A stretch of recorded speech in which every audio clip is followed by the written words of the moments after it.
аллоҳи таоло мефармояд: ман худ шаҳодат медиҳам ки нест маъбуди барҳақ ҷуз ман ва муҳаммад бандаи ман ва паёмбари ман аст. ва ҳар касе ки аз тақдираш розӣ набошад, дар мусибатҳо сабр накунад, барои неъматҳо шукргузор набошад ва аз неъматҳои додашуда қаноатмандӣ накунад, бигзор барои худ парвардигори дигаре биҷӯяд.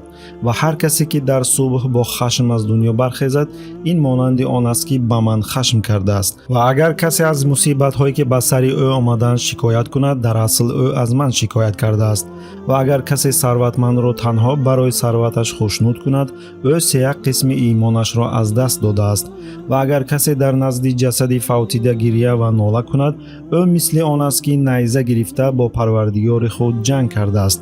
ва агар касе аз қабр гиёҳеро канда ё шохеро шиканад, ӯ мисли он аст ки каъбаро, хонаи муқаддаси маро вайрон кардааст. ва ҳар касе ки ба он чизе ки мехӯрад аҳамият надиҳад, барои Аллоҳ муҳим нест ки ӯро аз кадом дарвозаи ҷаҳаннам ворид кунад.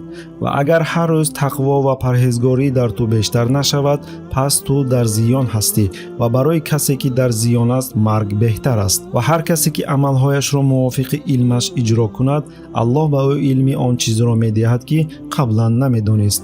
ва амалҳои онҳое ки дар умед ва орзуҳои худ зиёдаравӣ мекунанд, самимӣ нахоҳанд буд.